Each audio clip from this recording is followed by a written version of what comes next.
Welcome, traveler. Please pull up a seat. Today's book is The Rage of Dragons by Evan Winters. Rage of Dragons is one of the most exciting modern fantasy novels I've read. Its relentless pace, focused revenge story, and African-inspired setting make it feel distinct from many of its contemporaries.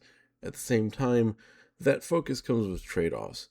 Nearly every one of the book's weaknesses stems from the same design philosophy that makes it really interesting to begin with. Most epic fantasy wants you to settle in for a long journey. You have a Tad Williams, you have Brandon Sanderson, and George R. R. Martin, Tolkien, you name it. Tad Williams asks you to live in Ostenard. Brandon Sanderson slowly reveals the mysteries of Roshar.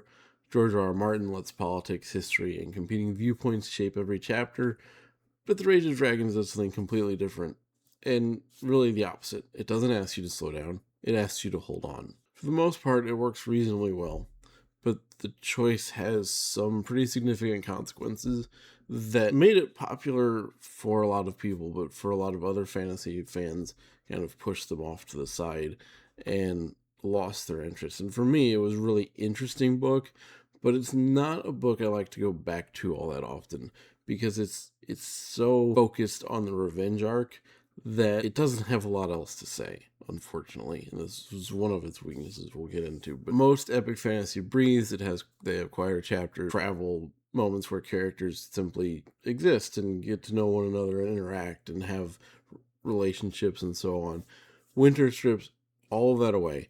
Every chapter pushes Tau towards one goal. It's train, fight, recover, train harder, fight harder.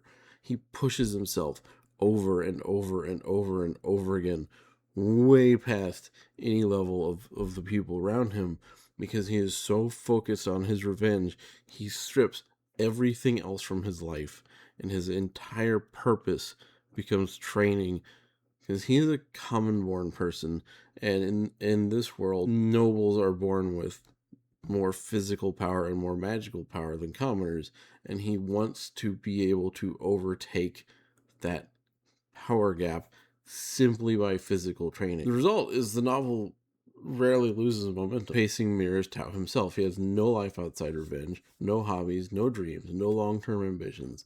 His entire existence is focused on revenge. He eats because he has to, not because he wants to. He talks because he has to, not because he wants to. He interacts with people only when he must. And he fights over and over and over again, only concerned with one thing: revenge for the death of his father. So instead of inviting you to explore the world, instead of showing you the depth of culture, the fascinating elements of the societies that are taking place, it's so focused on him, we don't see those things. Now, in a way, this is really compelling, because it's not done on accident, it's done on purpose, because he is so focused on revenge.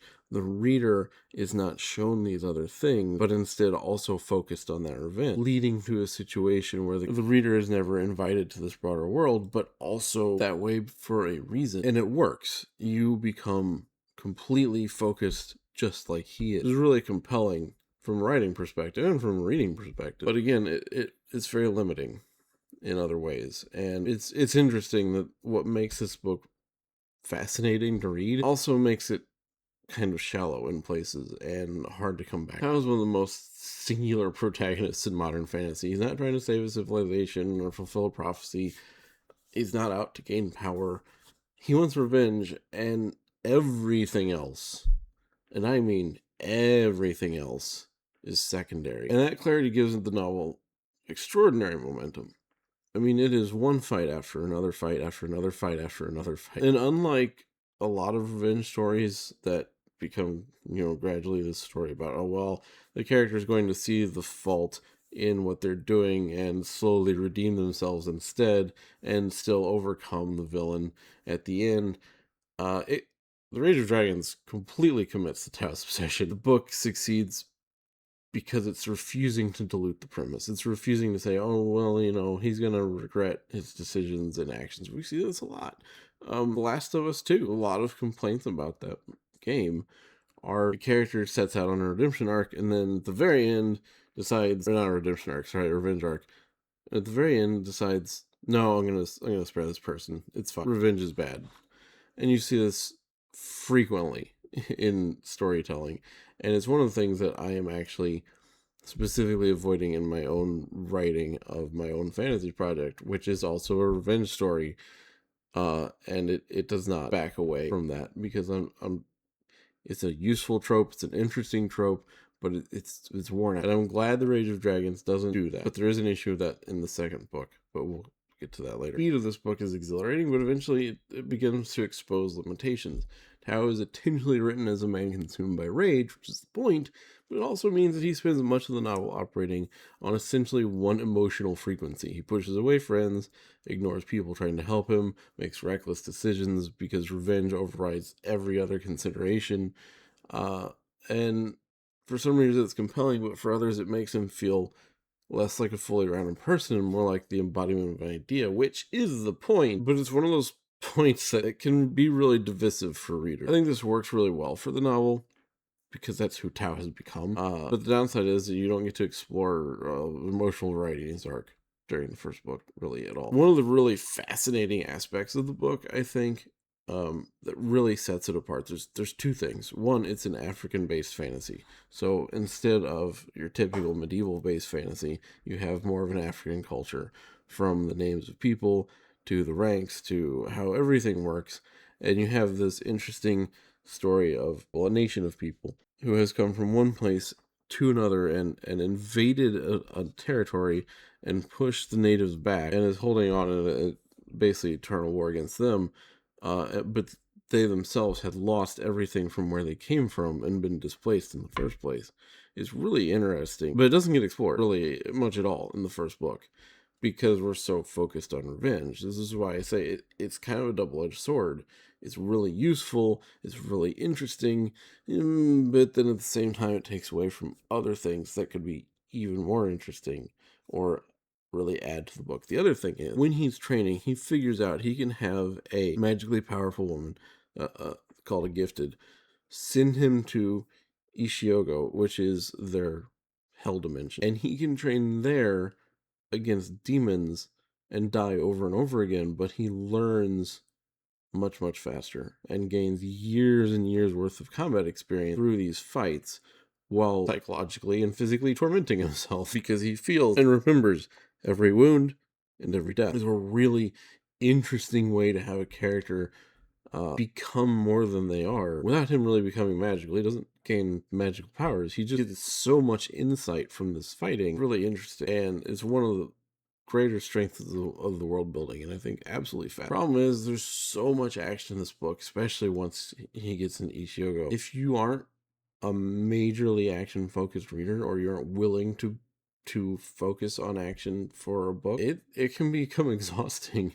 Most of the novel is training, duels, battlefield engagements, recovery, training again. The pacing doesn't slow down. By the latter half of the novel, some of the combat kind of begins to blend together.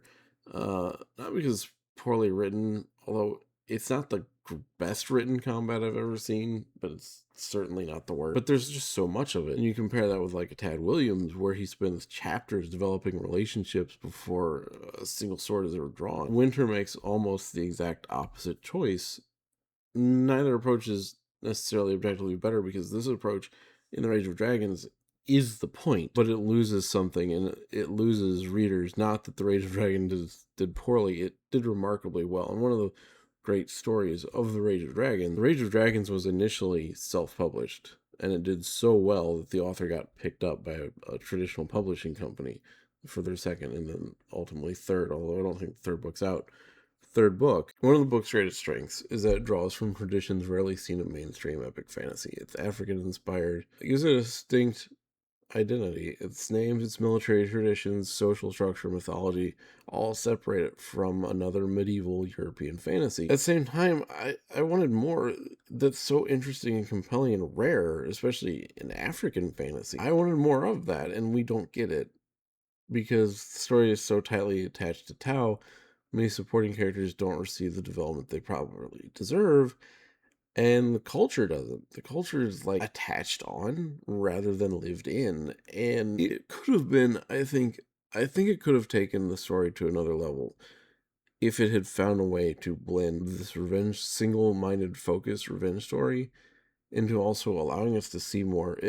I think if it had taken its time in the beginning and let us live in the world a little bit, and then shifted focus to the revenge story, this wouldn't become a weakness, but instead you have all this promise of this African mythology and African ideas just kind of glued on and not truly explored in the way it really deserves. Characters like Jabari, Hadith, and Zuri are memorable as well, but much like the setting, they kind of just exist. So they orbit Tau. They don't live lives of their own. There's a lot here that I think could be explored more, and it just isn't. And, you say, well, if you did, then the pacing would slow down, it wouldn't become this story. But I think, again, if you spend several chapters not going down the revenge route initially, don't kill his father right away, give us some of that culture, give these characters some time to breathe. Some of the characters he doesn't interact with until he joins the military and starts to, focus on his revenge. But, like Zuri, for example, could have been lived with a little bit, but we don't get that. And I think that's one of the greatest weaknesses of the novel, because you could still do those things and then grab the reader by the throat and race forward into revenge. Instead, you feel like these things are tacked on. Female characters in particular just don't get any time. It's really interesting that the criticisms of the book come from the strength of the book. The strength of the book is that it's structured so thoroughly around Tao's revenge, and it strips away the things you might expect to explore because the character strips those things from his life. That's really interesting writing. But without that time in the beginning, you're left with, I think, kind of a shell of what should have been there, what could have easily been there as far as the culture goes and some of these other characters. But I understand why the choice was made. I just think that a lot of what would have slowed the book down later could have been done before the character is trying to seek their revenge. Then you're allowed more time in the beginning to kind of settle into the setting and really get a feel for what's going on. And then you could further explore that later in other books as well. Overall, this is a very interesting book. I think it deserves a place on the shelf. And if you like this kind of fantasy that is faster paced and hyper focused, I think it's worth a read. And even if you don't, I think it's worth a read just for the sort of fascinating way that the book was put together and for how different it is from your other fantasy options. Thank you for stopping by, and I will see you next time, traveler.